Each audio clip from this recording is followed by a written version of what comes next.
I would like to talk to you today about the Netflix show Absolute Beginners. Oh my God, so good. Polish. And first of all, the cinematographer in me or the actress inside of me just loves watching these two young, is it high school or otherwise students, carefully crafting this film project that they're going to submit for film school. This beautiful costumes they have, the beautiful, scenes. Of course, through their camera lens, even though it seems a nice camera, it's kind of shaky and it's not as good. But the people holding the film, they're just showing these beautiful little moments. Like what great ideas to capture little moments of running on the beach or little moments of, you know, intimacy that happened between them. I just love this. All these little moments of love that I call it. So that's already part of me that I love about this show. And I think the actress that was Lena, this was so amazing, right?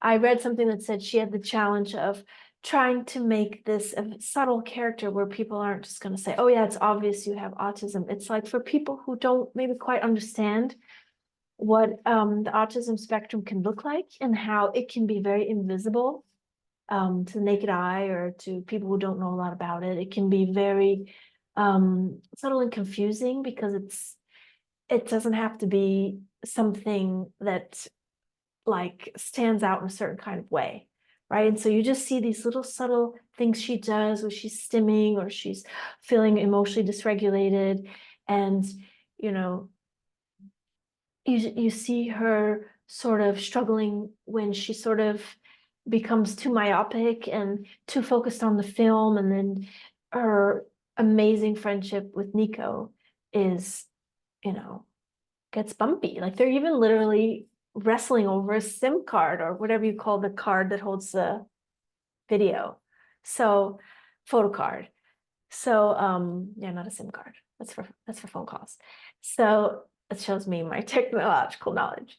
But I love the relationship between Nico and Lena. It's so perfect and so sweet. Like the friendship that's just it's so loving and so strong. It almost seems romantic. It's like on the edge.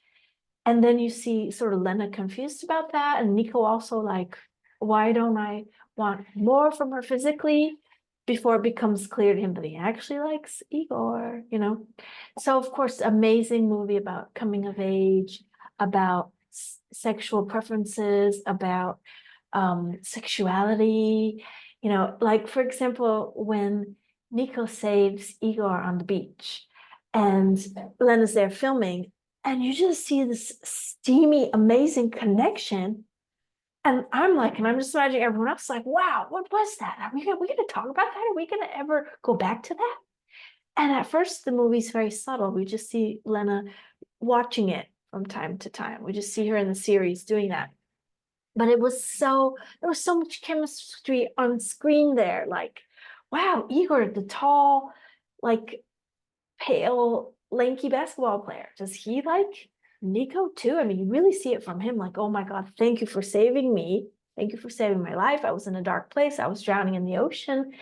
And it's mixed with this romance, like that, yeah, we could say maybe happens when something really terrifying happens. It's like all those scenes in films where people look at each other and like they're grieving and they want to kiss, but still there's just a steaminess on the beach when Nico saves Igor.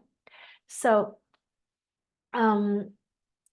and I also thought the series was so interesting around the affair that Nico's mom has, because you can see the way that it impacts the husband, how shattered he becomes, how upset he becomes, but also Nico and how he goes to drinking despair. He even has a fight with Igor and almost misses the basketball game.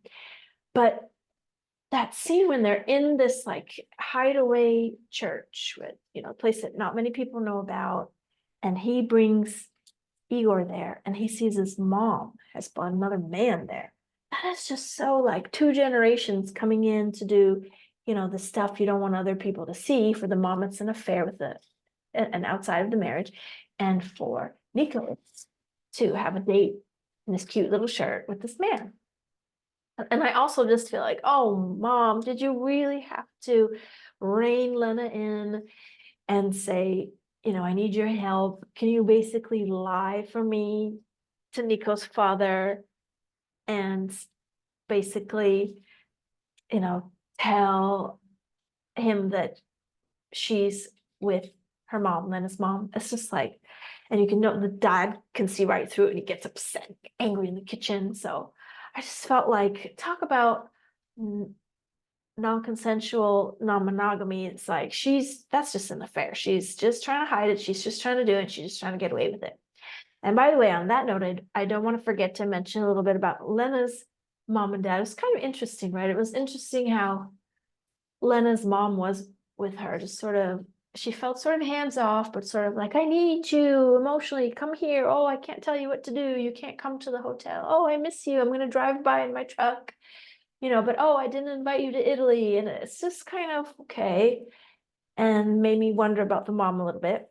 And I just thought it was such a contrast between Nico's parents and Lena's parents. Nico's parents are like not very sexual, or there's like the romance looks like it's dried up. They probably need couples counseling or to move on, which is what they decided to do. And but Lena's parents, it's interesting. I think that's her father. There's like these steamy, hot-bodied blondes, having sex, even like during the vacation, locking everybody out. It's like, whoa.